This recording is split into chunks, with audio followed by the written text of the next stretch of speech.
talk about what is African American culture, it's always based on something very stereotypical like rap and baby hair and do rags. And I just think there's so much more to us than that. For one, I don't define culture by just rap, because rap is not something that our parents even identify with. So I will kind of create my own opinion on what it is. Well, I think we can start with poetry.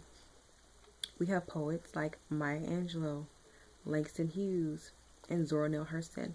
And the interesting thing about Zora Neale Hurston is that she collected folklore all over the South, uh, like 7 different folklores in Florida.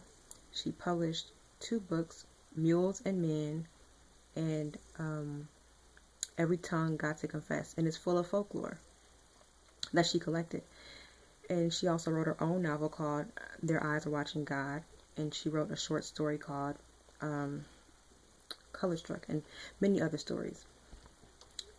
And I feel like a lot of her literature or writings, poetry, all dealt with the Black American experience in the South during like the 1930s, 1920s. And also her book, Their Eyes Watching God, talked about Black settlements after slavery, how Black people had to build their own towns after being freed from enslavement. That's really interesting. And apart from that, there's artists such as Louise Malu and Elzire Couture and Jacob Lawrence who painted depictions of the Great Migration from African Americans moving from the racist South to find opportunity in the North. And there's other painters like Charles White, who painted about his experiences in the South. And he even had a picture of like a seashell, because I think he grew up in South Carolina, I believe. So he painted, seashells are really important to the Gullah Geechee culture. And there's also sculptors such as William Ellisworth Artiste, who studied or worked in the studio of Augustus Savage, another sculptor who made beautiful art, beautiful sculptures. And there's also an artist called Willis Bing Davis, who is still living. He's elderly at this point, but he has paintings, and he also has a lot of sculptures or just different art pieces that he created that are somewhat inspired by African art or just the Black experience in general. And there's a lot more painters, but I can't think of all of them right now. But also in terms of music, we are not just rap, as I said. We have blues, we have jazz, ragtime. Obviously, I don't think anyone plays ragtime anymore, but the ice cream song was actually created by a Black man, a Black American. So what else? We have funk music, which was really popular in like the 80s.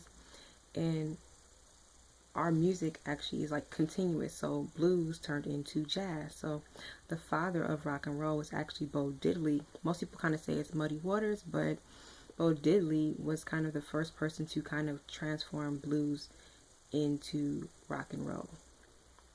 But both are big contributors to African American culture and the African American experience.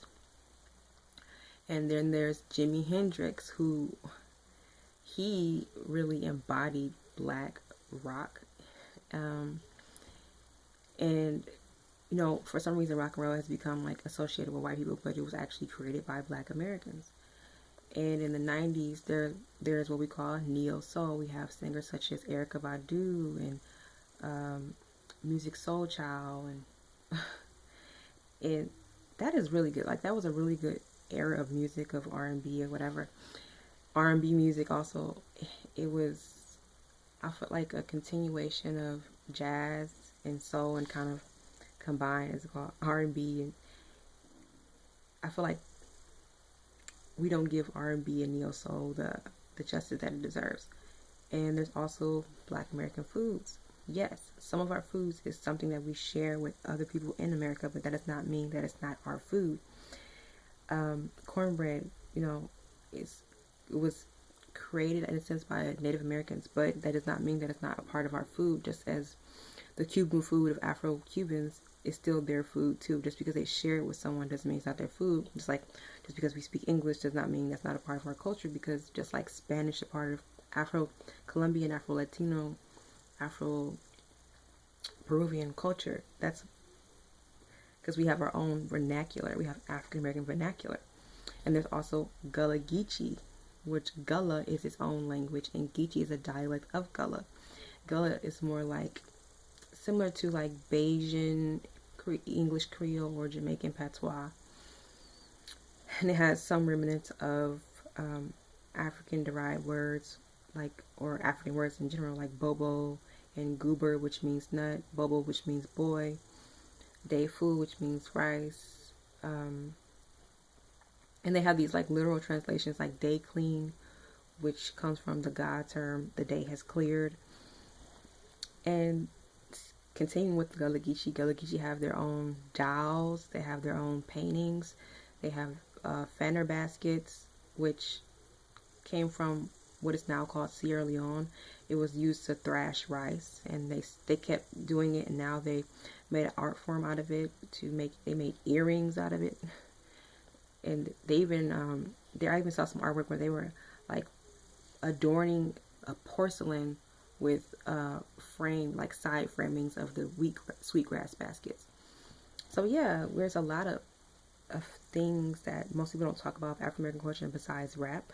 Also, there's second line parades, which happen every Sunday in New Orleans in the black communities. There's gumbo, which is the word for